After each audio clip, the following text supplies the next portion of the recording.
පැමිණිලි ගොනු කිරීම කියලා තව එකක් තියෙනවා. ඕන කෙනෙකුට කටටාපලියට පැමිණිල්ලක් දාන්න පුළුවන් හැකියාව තියෙනවා. පැමිණිල්ල ගොනු කරන්න ගියන් පස්සේ සාක්ෂිත් එක්ක ගොනු කළ යුතුය. අපරාධකාරයෙක්, මිනිමරුවෙක් කියලා එයයි කියනවා මම අපරාධ කරා. මම මිනි මැරුවා. ඒක කුමන හේතුවක් නිසා කියලා තියෙනවද? කවුරු හරි බෙල්ලෙන් අල්ලගෙන ඉන්න වෙලාවේ කියලා තියෙනවද? අන්න ඒක අධිකරණයෙන් හොයන්න. මේක බලහත්කාරයෙන් කියූප එකක්ද? නැත්නම් මෙයාට කටටාපු වලියට කියූප එකක්ද? නැත්නම් ඇත්තක්ද? මොකක් වුණත් අපරාධයට හසු වෙච්ච කෙනා, ඒ මැරිච්ච කෙනා, ඒ වංචාවට ලක් වෙච්ච කෙනා, ඒ පුද්ගලයා ආයුතුවේ. පැහැදිලි? පුද්ගලයා ආයුතු වෙන පුද්ගලයාට වරදක් වෙලා තියෙනවා නම් ඒ පුද්ගලයා ආයුතුවේ. දැන් මම කියලා තියෙනවා මෙහෙම. අල්පතාන් සීසි ජනාධිපති ඊජිප්තුවේ මම ගිහිල්ලා දුන්නා කණේ පාරක් ඒ තරම් සැරට නෙවෙයි ගැහුවේ. ඒ උනාට ගැහුවා මම.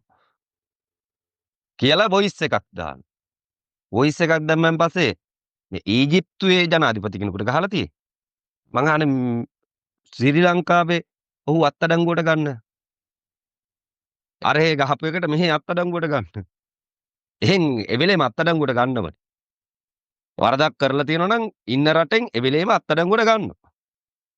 මොකටද අහන මෙහෙන් අත්අඩංගුවට ගත්තේ? වරදක් වෙනවා. මේ හෙට නෙවෙයි අනිද්දට මං උසාවියට එනවා.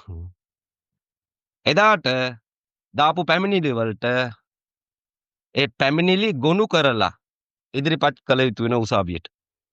පැමිණිල්ලේ ඇත්ත ස්වභාවය. මොකක්ද ඇත්ත? වචන හරියන්නේ නැති වෙනවා. අපරාධ වෙච්ච තැනත් අරන් ආයිතුයි. පැහැදිලි? එහෙම තැනක් හොයාගන්න බැරි වුණොත් එහෙම අනිත් පැත්තට සියලු දෙනාට වන්දි ගෙවන්න තියෙන. සියලු දෙනාට. අපහාස නඩුවක් අනිවාර්යයෙන්ම ගොනු වෙනවා. ලොවෙත් ගොනු වෙනවා. අපහාස නඩුවක්. ඒ වගේම උසාවියෙන් වීසි කරලා දැම්මොත් මේ නඩුව ඉස්සරහට පවත්වාගෙන යන්න බෑ කියලා. ඇයි යකෝ සාක්ෂි නැතුව තොපි මේ මිනිස්සයා මෙතෙන්ට ගේනව විතරයිනේ සාක්ෂි අරන් වරෙන්කෝ මේ මිනිස්සට දඬුවමක් දෙන්න මොකක් හරි දෙයක් කරන සාක්ෂි අරන් වරකෝ කියලා කිව්වට සාක්ෂි අරන් එන්න විදියක් නැහැ. සල්ලි විසුද්ධි කරන පනත යටතේ බැංකු account බැලුවාන් පස්සේ බැංකු account එකකුත් නැහැ. බැංකු account එකකුත් නැහැ. මහා අපරාධයක් කරලා තියෙනවයි කියලා විනිසුරුවාට වැටහෙන්න ගන්න වෙනවා. නඩුව වීසි කරන. නඩුව වීසි කරායින් පස්සේ තමයි බලන්න පුළුවන් හැකියාව තියෙන කට්ටියන්ට. පොලිමේ එන්න වෙන්නේ උසාවියට. පැහැදිලි? පොලිමේ එන්න වෙන්නේ. මහා බෝධිසත්වයන්ගේ පැමිණිලි වලට සාක්ෂි නැත්තම් මහා බෝධිසත්වයන්ට තියෙන වෙනවා සාක්ෂි. අපහාස කරපු අය ඔය ලියපුව තියෙන කට්ටිය. ලියපු දේ ඇට්ට තලනවා කුඩු කරනවා මොනවද සමහරක් කවුන දඬුවම් දෙන්න දෙයක්වත් නැති වෙනවා. අපහාස නඩුවක් දාන්න දෙයක්වත් නැති වෙනවා. අර මර්වින් සිල්ලා මාව බැඳගෙන එනවයි කියලා කිව්වේ. අස්ගිරි මල්ලත්තට. අවසානට කොහමද යන්නේ කියලා අහන බන්ධනාගාරට. ඇප්ප නැති වෙනවා. ඇප්ප නැහැ. මරණකම් ඉන්න සිද්ධ වෙනවා. ඔක ඇතුලේ මරණයටත්පත් වෙනවා. ගන්නෙත් නැති වෙනවා. එළියට. ඒ යන්න එහෙමයි සිද්ධ වෙන්නේ නේ. කිසිම හේතුවක් නැතුව රටේ මිනිස්සු කරවුඩ නග්ගගත්තෙත් ඉතින් මමම තමයි. නැත්තම් ඔහොම කරන්න බැහැනේ. මම්ම තමයි නග්ගගන්නේ. උනාට නගින්නේ කොහෙද කියලා බලලා ඕන මිනිස්සු නගි. වෙන කරත්තේ දැන් මේ නගින්නේ කියලා බලලා ඕන නගි. කට්ටිය හිතාගෙන ඉන්නව නම් අර අපරාධ කළා තියෙනවා මේ අපරාධ කළා තියෙනවා මෙහෙම ඒ කියලා තියෙනවා කටින්ම කියලා තියෙනවා. ඇමරිකානු ජනාධිපතිට හිටපු ජනාධිපතිට කනේ පාරක් ගහලා තියෙනවා මහින්ද කී.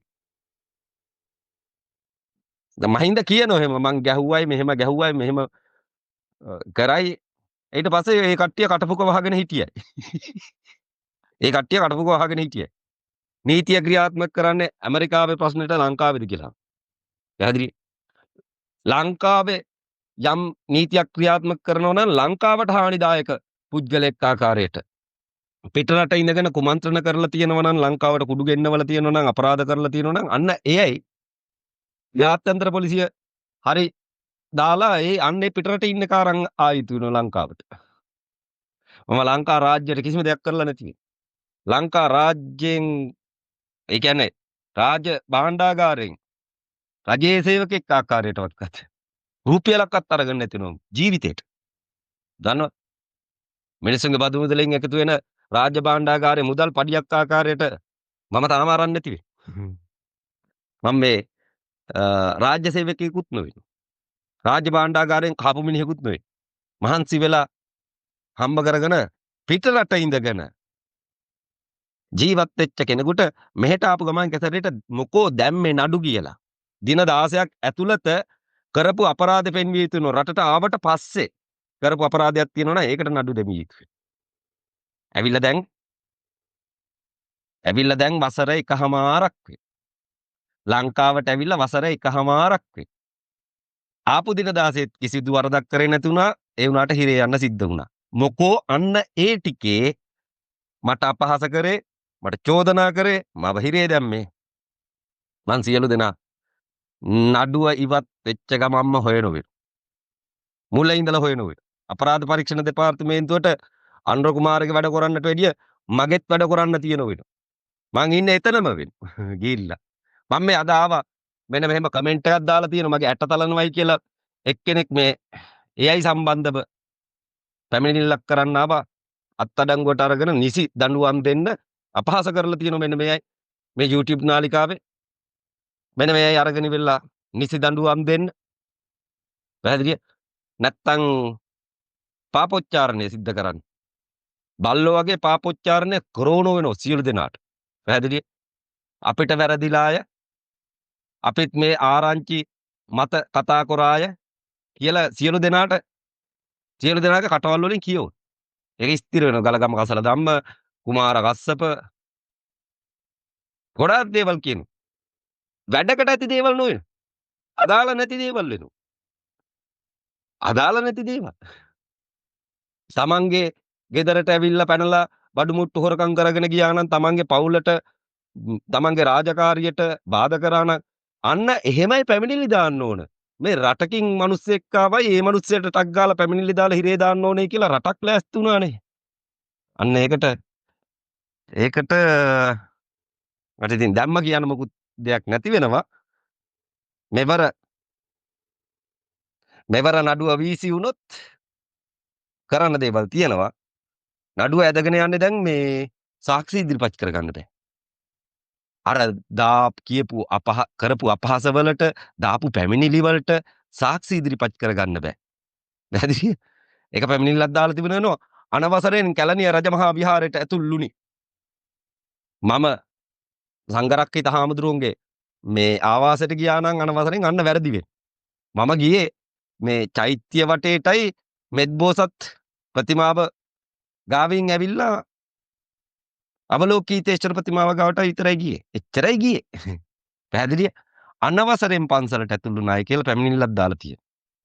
ඒකට මං අනිවාර්යෙන්ම පැමිණිල්ලක් දානවා. මමත් දානවා. එහෙම මේ රටේ එහෙම නීතියක් තිබුණද කියලා අහලා දානවා. ජනවාරි 1 වෙනිදා.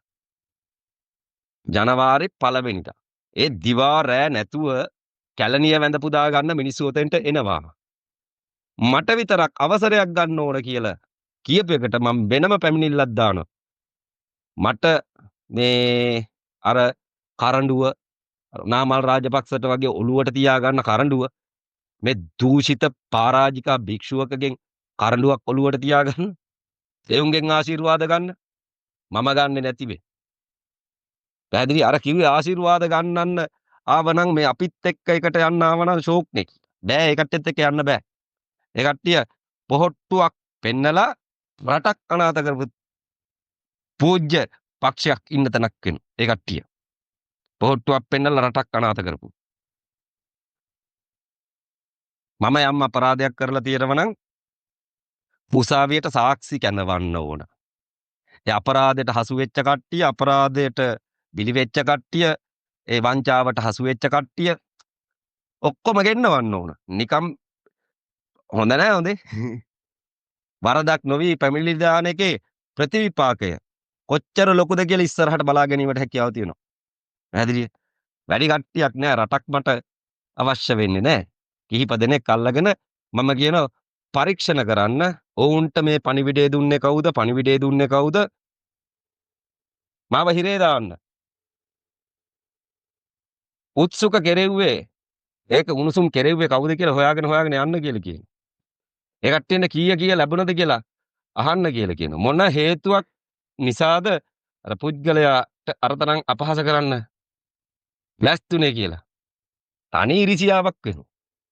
මම දැක්ක මේ ලංකාවේ දැක්ක අසාධාරණම පැමිණිලි ජාලය මට දාලා තිබුණ වෙනවා. ඒ කියන්නේ තනි ඉරිසියාවක් තියෙන. මිනිහෙකුට ගහලා නම් කමක් නෑ. පැහැදිලිය මිනිහෙකුගේ දෙයක් හොරකම් කොල්ල නම් කමක් නෑ. මිනි මරලා නම් කමක් නෑ. කුඩු විකුණලා නම් කමක් නෑ. තන්නේ ඉරිසියාවක් තිබුණ වෙට. පත ඉරිසියාවක් ඒක. ඒ ඉරිසියාවේ ප්‍රතිඵලය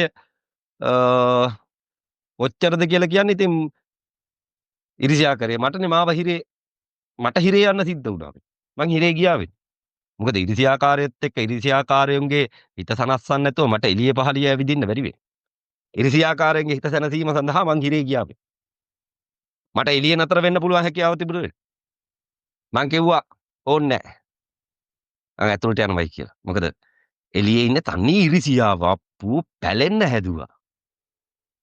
ඒක ඉතින් ඉස්සරහට කරගෙන ඵලයල්ලයි කියලා කියනවා. දැන් නම් මිනිස්සු අවංකව වන්දනාමාන කරනවා. මොකද්දයි උනේ මේ මග තොටේ හම්බ වෙන මිනිස්සු අහන මගෙන් මොකද්ද උනේ අපිට තාම තේරෙන්නේ නැහැ කියලා කියනවා. මොකද්ද අර කරේ රටක් එක්ක එකතු වෙලා ඒක අපිට තේරෙන්නේ නැහැ කියලා කියනවා. අපි බැලුවයි අපි අර්ථය ගන්න කොච්චර උත්සාහ කරත් භික්ෂූන් වහන්සේලා සහ බොහෝ කට්ටිය එකතු වෙලා ඔබතුමාට මඩ ගැහුවා. අපහාස කරයි නින්දා කරයි හිරේ දැම්මයි. එච්චර අපි දැක්කේ. තාමත් තේරෙන්නේ නැහැ කියලා කියන මොකක්ද වුනේ කියලා. ඔය ඇඹිලිපිටිය පැත්තට මං හිටපු ගමන් යනවනේ. ගියන් පස්සේ කම්පියුටර් ෂොප් අරව මේවා මගේ අවශ්‍යතාවයන් වලට යනවනේ. ගියන් පස්සේ ඒවයි ඉන්න කට්ටිය අහනවා. පැහැදිලි. මම මේ ලොකු දේශනාවක් කරේ මේ 18 වෙනිදා උසාවිතිය. ඕන්නම් කොටුවේ උසාවියට ඡන්දින්ට ඒමට හැකියාව තියෙනවා. මට ගහන්න ඉන්න කට්ටිය එහෙම ඉන්නවා. ගහන්න, බනින්න, ඇට කඩන්න, තලන්න කවුරු හරි ඉන්නවා. එන්න කියලා කියනවා. කොටු උසාවියට මට අර හැමතිස්සෙම එන්න බෑ. උසාවි දවසට එන්න කියලා කියනවා. ඇට තලන්න මොකක් හරි දෙයක් කරන්න තියෙනවා එන්න කියලා කියනවා. තාමත් ඒ හයිය හැම්මම් වෙන්නේ. එන්නේ තනියෙන් වෙන්නේ.